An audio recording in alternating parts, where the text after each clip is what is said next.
여기 창세기 31장에서 40장 이게 오늘 말씀을 갖다가 우리가 읽기로 했는데 한 주간 동안에 혹시 그 말씀을 이렇게 다 읽으셨나요? 네. 혹시 못 읽으셨다? 못 읽으셨다?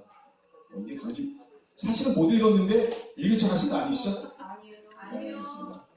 자, 이게 우리 말씀이 있다 보니까 참 기억에 남는 그런 이거 혹시 말씀이 있나요? 네? 까먹으셨어요? 요즘 유행이네. 뭐 물어보면 까먹고 잊어버리셨다고. 이 요셉이라고 하는 사람은 하나님이 함께 하신 분이죠. 요셉이 누구예요? 야곱의 여러 번째 아들. 자세 이 요셉이가 워낙 뛰어나요. 명철하고 지혜롭고 어렸을 때부터 꿈과 이런 행운과 이런 모든 것들이 아주 뛰어났던 하나님이 지혜를 주셔서 명철했던 그런 사람이 바로 요셉이에요. 야곱님의 11아들 중에 제일 막내 아들. 저 작은 막내는 베냐민이라고 있는데, 그러면 야곱이 제일 사랑했던 부인이 4명 있는 거 아세요? 네. 아시죠? 네. 레아, 라헬, 레아의 시종이 이름이 실바, 라헬의 몸종이 비라. 이렇게 하고 총 4명. 그러니까 레아와 라헬이 있었었는데 그 두 사람의 몸종까지 합해서 총 부인이 4명이에요. 복도 많은 분이 같은데 4명인데 그 중에서 자식이 요때까지는 11명이 나오고 12명이 나오죠. 그래서 12지파라고 그러잖아요. 맨 마지막 베냐민까지. 가장 사랑하는 부인이 누구냐면 라헬이라고 하는 여자를 가장 사랑하게 돼요. 그래서 라헬 때문에 이제 우리 쭉 읽어서 아시겠지만 거기에 첫째 아들이 바로 그 요셉이라고 볼 수가 있겠죠. 요셉이 이제 여기 있는데 여러분 성경을 읽어도 다 아시겠지만 형님들이 다 자기에게 절하는 모습, 그리고 뭐 해마다 나와서 엄마 아버지까지 다 자기에게 절을 하더라. 그리고 구원을 뭐 이렇게 뭔가 애걸하더라 라는 그런 인상을 딱 그 꿈을 갖다가 꾸게 되면서 형들이 시기를 얻어서 어떻게 되죠? 미디안 상인들, 그 이스마엘 족속의 미디안 상인들에게 요셉을 시기해서 아버지가 얘만 사랑하니까 열받으니까 어떻게 해요? 그냥 팔아버렸어요. 원래 죽이려고 했었다가 장자 루벤이라고 하는 큰 형이 우리 죽이지 말자. 아버지가 너무 슬퍼하실 것을 생각을 해서 일단은 이 요셉은 살리고자 해서 일단 살리자고 이 얘기를 합니다. 중간에 그래서 요셉이 이제 팔려가게 돼요. 근데 워낙 명철하니까 어디로 팔려가게 되냐면 애굽의 12대장, 한마디로 하면 군대 장관이죠. 군대 장관의 보디발이라고 하는 사람, 그 사람에게 가게 되는데 워낙 출중하고 생도 명확하고 너무나도 일을 잘하니까 이 사람이 그 보디발의 밑에 있는 그런 것 중에 가장 큰 보디발 바로 밑에 있는 그 위치를 이 요셉에게 주게 돼요. 그러다가 그러니까 보디발이라고 하는 사람은 뭐냐면 군대 장관이니까 왕한테 반역을 하는 사람들, 잘못한 사람들을 보디발이라고 하는 사람 집에 감옥이 있어요. 그 감옥에다가 갖다 가둬버리는데 그 중에 이제 왕한테 죄를 지은 사람이 그러니까 왕에게 술을 대접하는 사람이면 굉장히 가까거든요. 왕은 이 술 좋아하시잖아요. 술과 여자 빠지면 시체잖아요, 왕이. 그러니까 이 술을 따라주는 사람, 술을 관장하는 사람이라고 하면은 왕과 가장 가까운 사람이에요. 우리 이스라엘 사람 중에도 이 술 관원장이었다는 사람이 느헤미야라고, 느헤미야서 아세요? 성경에 보면 느헤미야서의 느헤미야 그분이 바로 이 술을 관원했던 사람들은 파워가 세요. 왕 옆에서 항상 이걸 잘 들여서 얘기를 하다 보니까 파워가 센 사람이고 또 떡을 관장했던 사람. 이 두 사람이 이제 잘못해서 붙들려 오는데 이 두 사람이 꿈을 꿔요. 꿈을 꾸는데 내가 참 이 꿈을 잘 모르겠다 하면서 꿈 얘기를 갖다가 두 사람이 다 해주는데 술 관원장은 꿈 얘기를 이렇게 쭉 해주는데 결론은 뭐냐면 술 관원장은 3일 뒤에 왕으로부터 연락이 오는데 당신은 다시 복직된다. 근데 떡 관원장은 어떻게 돼요? 3일 뒤에 왕으로부터 연락이 오는데 당신은 목매달아서 당신은 죽임을 당한다. 바로 그 얘기가 바로 이 얘기예요.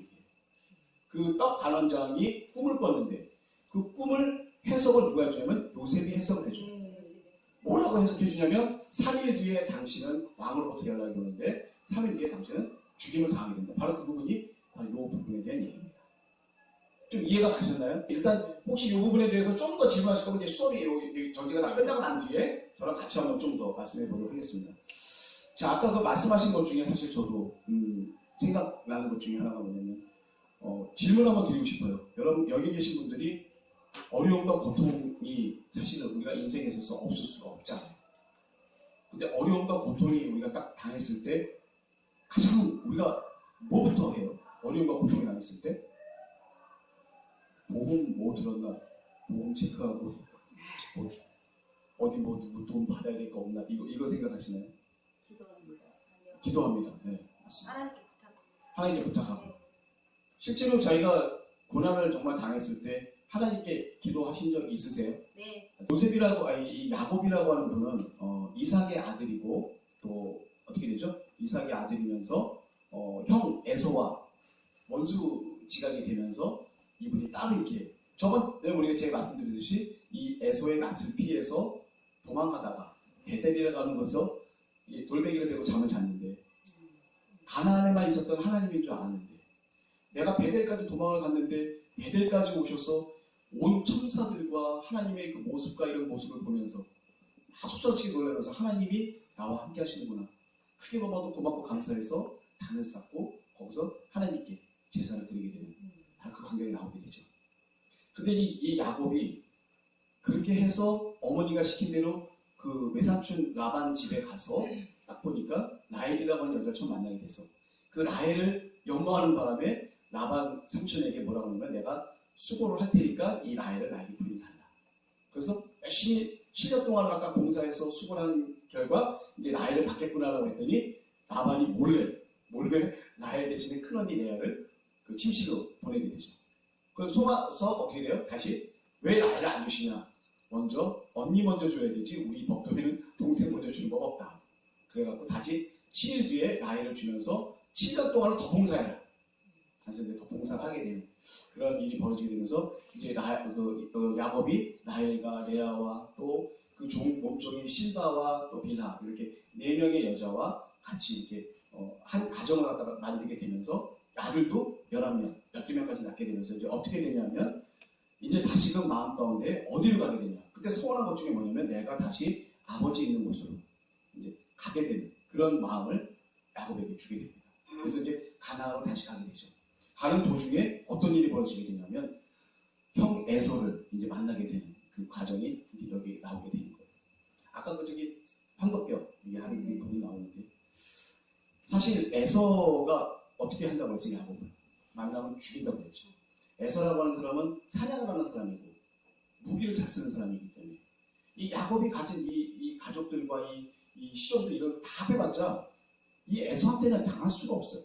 에서가 맘만 먹으면 그냥 죽일 수밖에 없는 그런 상황이 되는 거죠. 얼마나 떨리겠어요.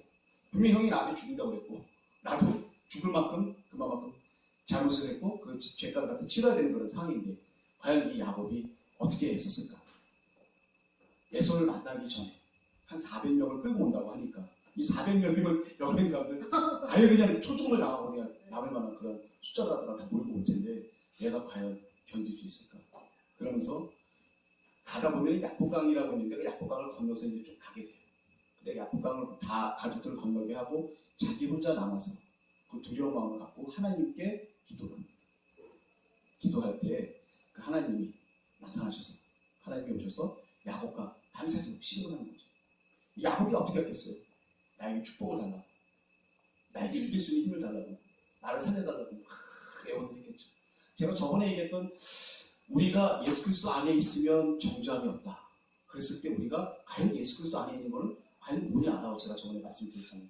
그래서 우리가 할 수 있는 거라고는 돈을 벌어다 드려도 그거는 의미가 없고 다른 어떤 행동을 한다 하더라도 의미가 없는데 하나님께 우리가 인정을 받고자 뭐든지 간에 열심히 몸부림을 치면서 하나님 앞에 나아가려고 하는 그 마음을 보시고 하나님께서는 인정해 주시는 그런 마음을 제가 받고 제가 예를 들어서 우리 김봉두 선생님한테 인정받기 위해서 어린아이들이 축제기로 가고 그냥 이 고사리 같은 저 같은 고사리 고사리 같은 고사리 두툼하죠?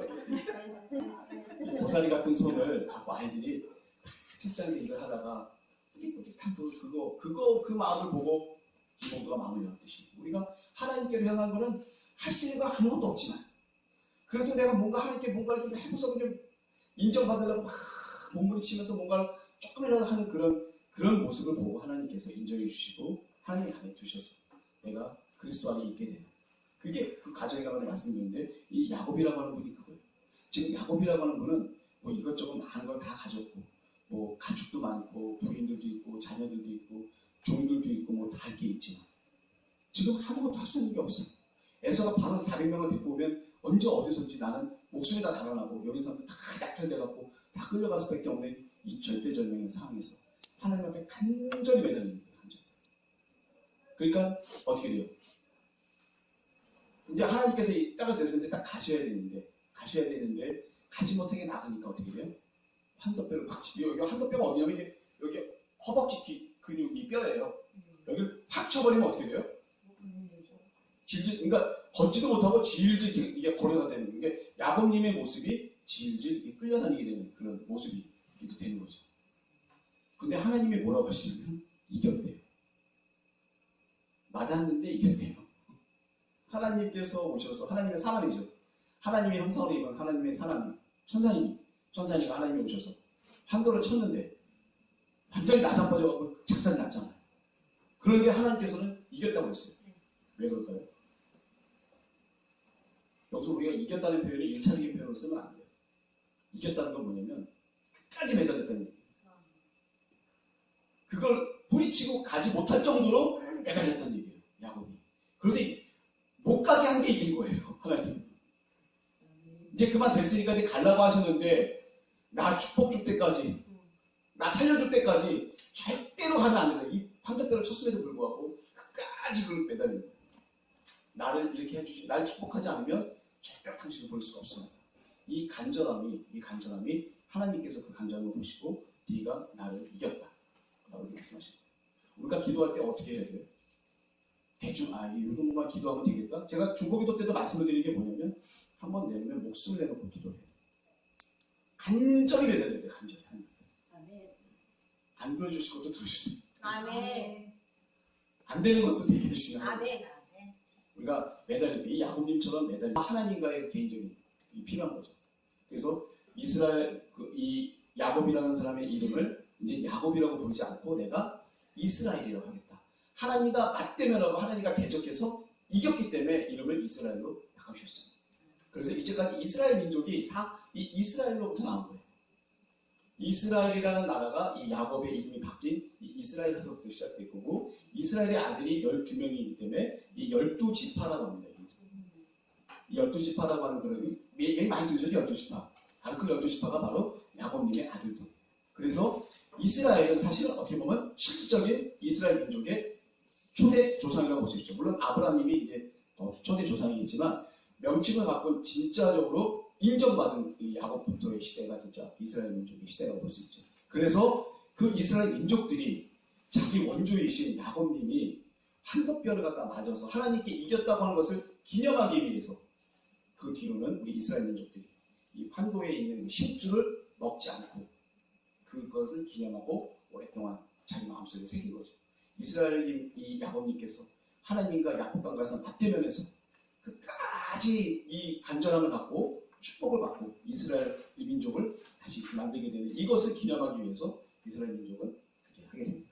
기념하기 위해서 이걸 먹지 않게 되죠.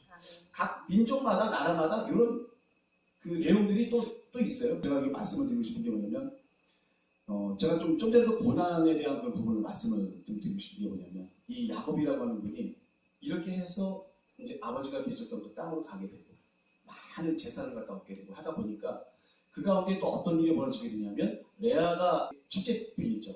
레아라고 하는 난 그 자식 중에 디나라고 하는 그 딸이 있어요. 되게 예쁜가 봐요. 그래서 그 근처에 있는 부족의 한 부족장의 아들이 세겜이라고 하는 그 아들이 이 디나를 보고 반한 거예요. 그래서 그 디나를 갖다가 그럼 가서 나 얘랑 결혼하고 싶다고 얘기를 하고 섭작을 부리면 되는데 이 사람이 마음이 너무 급했는지 모르겠는데 디나를 납치해 왔어. 그리고 강간을 했네. 그리고 나서 난 이 여자 너무 사랑하니까 이 여자를 줘라 라고 하니까 이 야곱에 있는 그 집안에 있는 그 아들들 11아들이 뭐라고 하냐면 우리 누나를 더럽혔기 때문에 이 방법이 잘못된 거죠. 방법이 잘못됐어요. 더럽힌 거잖아요. 허락도 없이 지 맘대로 그냥 추행을 하고 이런 짓을 했기 때문에 이거는 이 사람은 이거 용서할 수가 없다는 그런 마음을 자손들이 갖게 된 거예요. 그래서 어떻게 돼요? 나 이 여자랑 정말 결혼하고 싶다고 하모리의 아들 세겜이 얘기를 했었을 때 좋다. 그럼 너도 할례를 받아라. 이런 사람 다. 남자분들 할례 받는 거 어떤 건지 아시죠? 할례를 받으면 잘 못 움직이잖아요. 다 할례를 받게 한 다음에 이 형제들이 가서 전부 다 남자들 다 도륙을 해서 다 죽여버려요. 여자들을 다 납치하고 물건을 다 탈취해갖고 다 갖고 옵니다. 딱 그랬을 때 야곱이 어떤 마음이 들었겠어요? 아들들이 이게 다 한가다 다 갖고 오면 좋은데 이미 이 사람과 협약을 맺고 있는 많은 민족들이 있는데 내가 이 사람을 탁 이렇게 해버렸으니 협약을 맺을 때 이 사람들이 가만히 있었겠냐 이거예요. 가만히 안 있죠. 두려운 거예요. 얘들 왜 이렇게 갖고 나를 갖다 이런 냄새가 갖다 이 주변 이 모든 국가들에게 다 피하냐? 나한테 어떡하냐? 라고 했을 때 아들이 또 덤벼서 따져요. 그러면 저 사람이 우리 누나가 이렇게 추행한 게 이게 맞는 거냐고 하면 자식들이 따져요. 야곱은 시기에 빠지게 돼요. 과연 어떻게 될 것인가? 여기는 또 이렇게 좀 잘 먹고 잘 살아보겠다고 했는데 아들들이 그냥 확 이렇게 해버려갖고 한 민족을 도륙을 하고 작살을 내버렸으니 협약이 되어 있는 많은 그 주변에 있는 국가들이 가만히 있겠냐 이거죠. 가만히 안 있고 이제 곧 올 그런 태세를 야곱이 느꼈을 때 바로 이때가 저는 야곱의 또 다른 두 번째 위기라고 저는 생각해요. 우리도 인생에 있다 보게 되면 여러 위기가 돼요. 첫 번째 위기가 뭐였었죠? 에서를 만났을 때. 에서를 만나기 전에 자기를 죽이려고 해 형을 만나기 전에 처음 하나님 앞에 이스라엘이라는 인정을 받았어요. 두 번째 이런 위급함이 왔었을 때 야곱이 어떻게 할지 몰라서 이렇게 했었을 때 어떤 일이 벌어지게 여호와 하나님께서 다시 말씀하시죠. 네가 내 형 에서를 피해서 에서의 낯을 피해서 도망해서 나에게 처음 단을 쌓고 제사를 지냈던 그곳을 가라. 하나님 말씀하세요. 그리고 내가 너와 함께하겠다. 야곱이 다시 마음을 정결히 하고 여기는 우리 부인들 이 사람들이 다 라반 자기 삼촌에 있었던 사람들이어서 거기서 도망쳐 나올 때 갖고 나올 때 어떤 걸 갖고 나오면 부인 나에게 뭘 갖고 나오면 드라빔이 나중에 드라빔이라고 이 조각상이 있어요. 가정 수호신이야. 한마디로 얘기하면 우리 가정을 지켜주는 신 그거에 대한 그거를 몰래 훔쳐갖고 도망가고 나왔어요. 왜냐면 어렸을 때 자기가 맨날 우상 숭배하던 그 드라빔이니까 남편은 우리 저쪽으로 가게 됐으니까 내가 이 신을 가져가서 내가 복받아야겠다 만 갖고 다 갖고 왔어요. 그런 거 다 갖고 온 사람들이 다 있는데 그거를 다 정결하게 어떻게 해요? 다 내놓고 다 땅에다 내놓고 묻어버리게 되죠. 그래서 다시 한번 마음을 정결하게 해서 우리 모두 다 하나님이 날 처음 부르신 대대로 다 같이 올라가죠. 거기서 하나님 앞에 단을 쌓고 또 제사를 드리고 하나님 앞에 또 응답을 받게 되죠. 그리고 나서 야곱이 다시 바레인에서 이제 다른 곳에 이제 가게 될 때에 주변에 거기에 성경이 뭐라고 하냐면 주변에 있는 국가들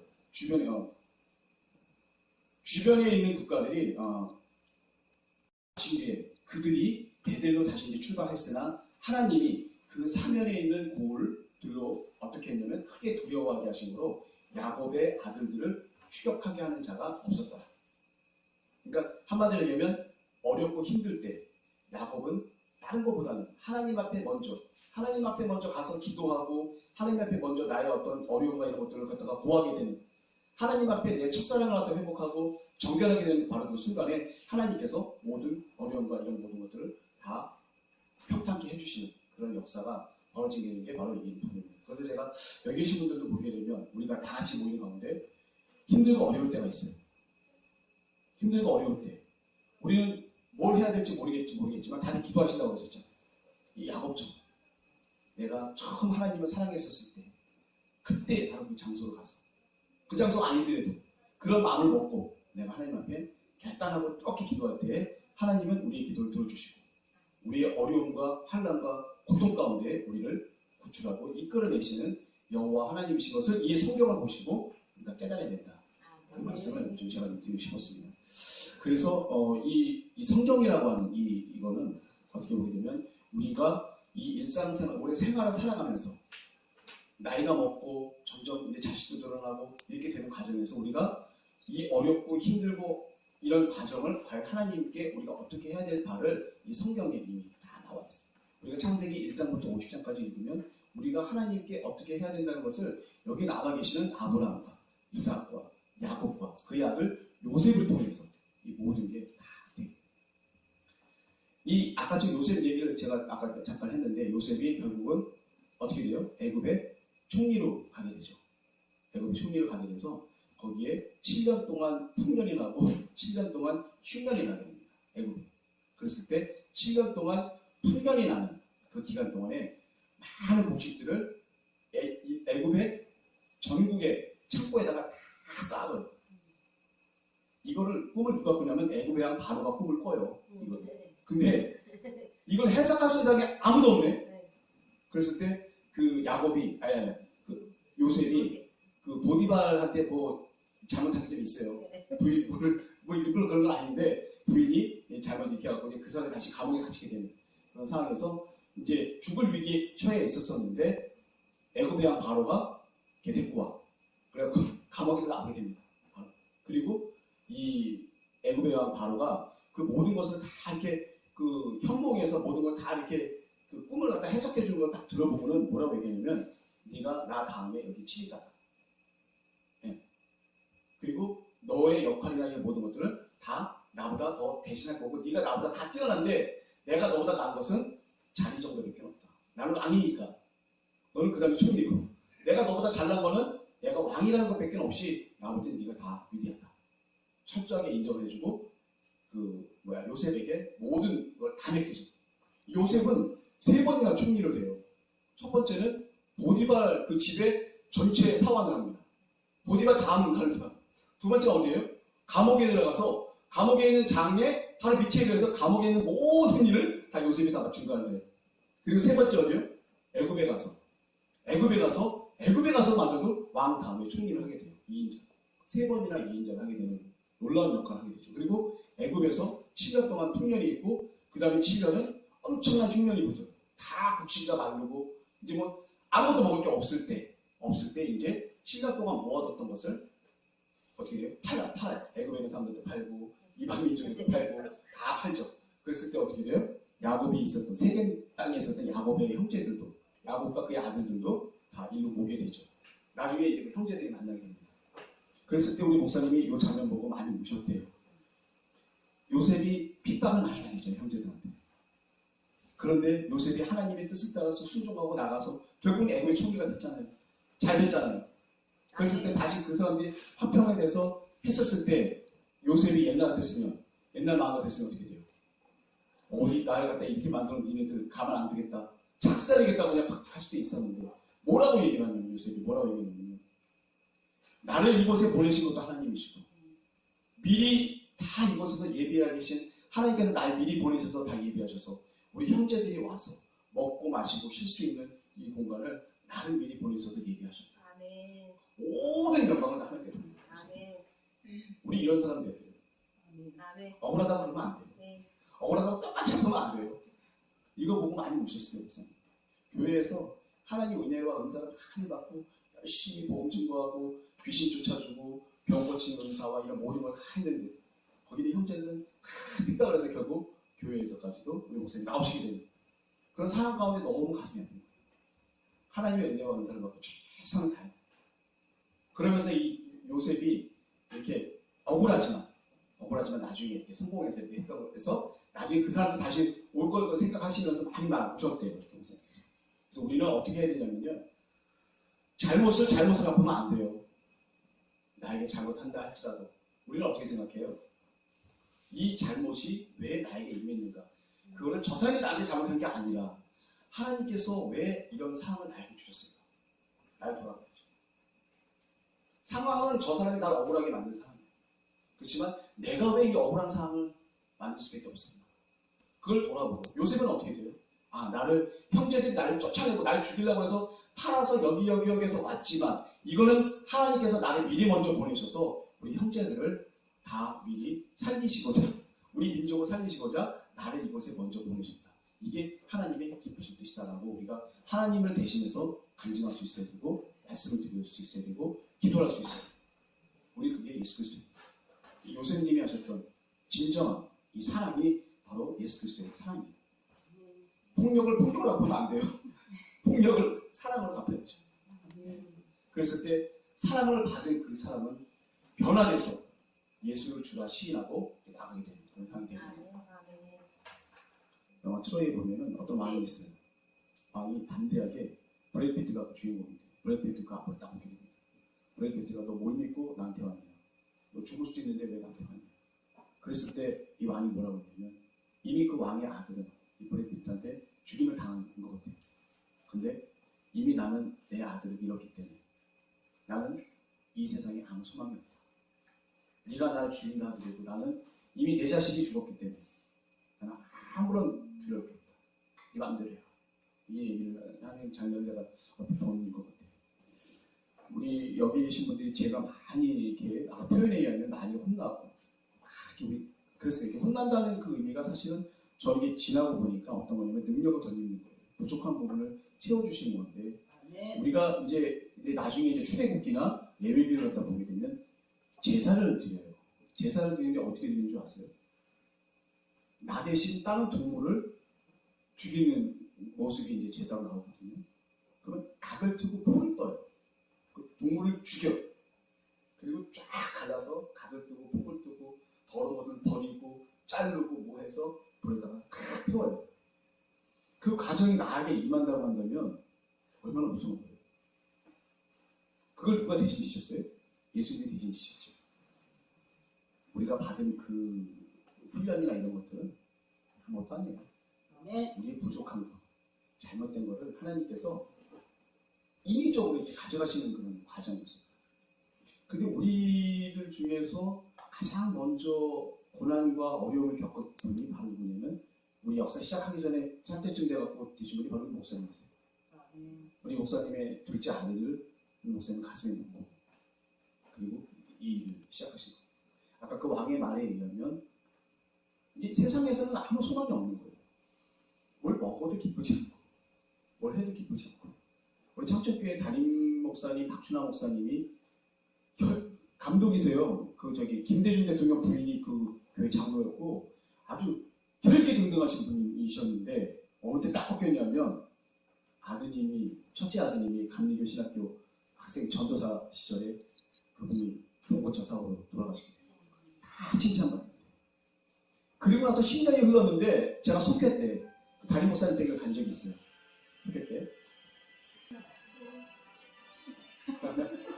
저희 속회 때. 그냥 하세요. 그냥 하세요. 네, 속회 때 우리 간증하러 갔었었는데 우리 어머님이 우리 담임 목사 박춘하 목사님의 큰아들 동생이 박상배라고 이제 후배예요. 그 후배가 이제 청년 후배니까 거기서 이제 우리 속회를 드렸는데 담임 목사님 사모님이면 우리 내 후배 어머님 되시죠. 그러면서 아직까지 얘기하는 게 뭐냐면 그 형이 죽은 지 10년 됐는데 지금도 꼭 저 문을 열면 꼭 들어올 것 같아요. 그 지금도 바꾼 게 하나 더 없어요. 사람들이 이게 숙연해졌어요. 그래도 언제 또 그랬다는 듯이 올 것 같은 그런 마음이 든답니다. 이게 엄마의 마음이에요. 엄마의 마음은 그거예요. 가장 부모가 힘들고 어려운 게 뭐냐면 부모보다 자식이 먼저 갔었을 때 이게 인간적으로만 따지는 거예요. 영적으로 따지는 게 아니에요. 인간적인 스포로만 따졌을 때는 어머님이 내 아들이 나보다 먼저 가는 그 순간은 상상할 수 없대요. 우리 목사님이 두 번째 아드님이 이제 하늘나라 가서 지금 열심히 일을 하고 있는데 근데 만날 수는 없잖아요. 좋은 일을 하고 계신데 만날 수는 없잖아요. 그런 상황에서 이걸 시작하신 거예요. 뭐 우리를 혼내시고 여기를 뭐 하시고 뭐 하는 그 모든 과정이 있었지만 그 어머니의 마음을 누가 알겠어요? 그 어머니의 마음 그걸 누가 알겠어요?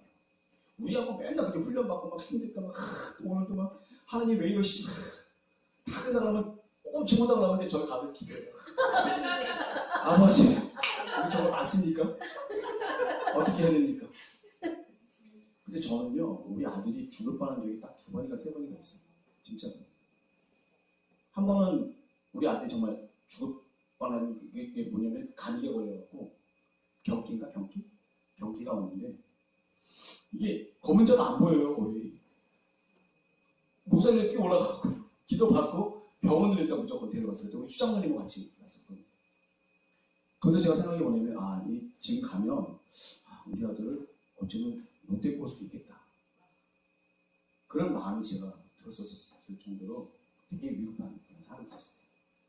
그리고 또 한 번은 우리 이영 권사님 우리 아들 살려주셨는데 뭐 먹다가 사탕이 딱 목에 걸려 순간적으로 이영 권사님이 이게 배우셨던 거예요. 해갖고 그걸 제가 못 봤죠. 저는 여기 교회에 있었고 저는 교회에 있느라고 우리 가정이 없었으니까 저 주곡동에 아들 있다가 이영 권사님이 배를 이렇게 눌러서 이게 탁 튀어나와서 몇 초만 극적으로 하나님께 살려주셨어요. 아멘. 아멘. 제가 너무 힘들게 훈련받잖아요. 하나님 정말. 제가 우리 그때는 뭐 그게 있어요. 솔직히 말하면 뭐 눈에 보이는 거에 판단할 수밖에 없잖아요. 목사님 왜 그러시지? 사실 하나님이 하신 건데.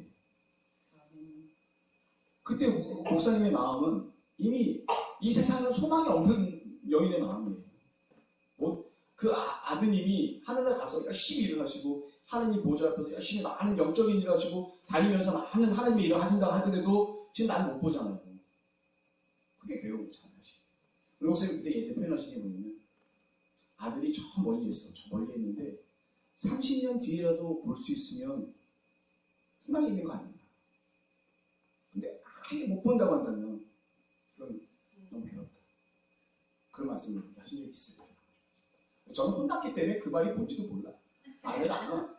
잠깐 내가 괴로워 힘들어 죽겠는데 뭔 말씀하시는 거예요 진짜.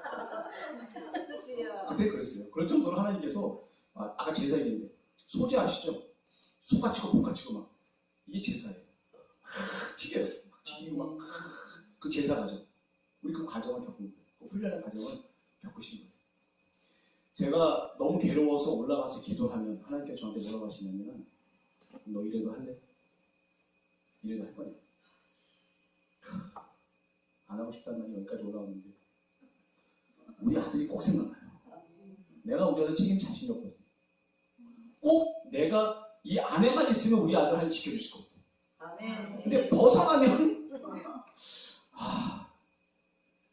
제가 결정적으로요. 지금 여기 와서 참 창피한 얘기도 한마디 하면 제가 진짜 몰래 짐 싸고 나가려고 하니 딱 한 번 있었어요.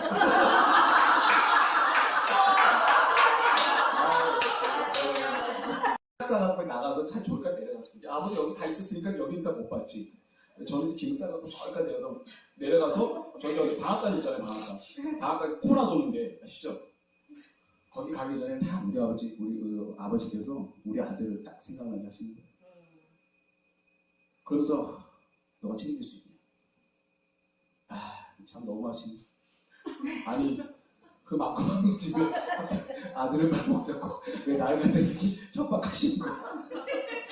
제가 올라오면서요 감사하다고 해야 되잖아요. 사실 우리 아들 때문에 나를 갖다 이렇게 하지 않고 이렇게 감사해야 되는데 울었어요. 억울해갖고 창피하지만 울었어.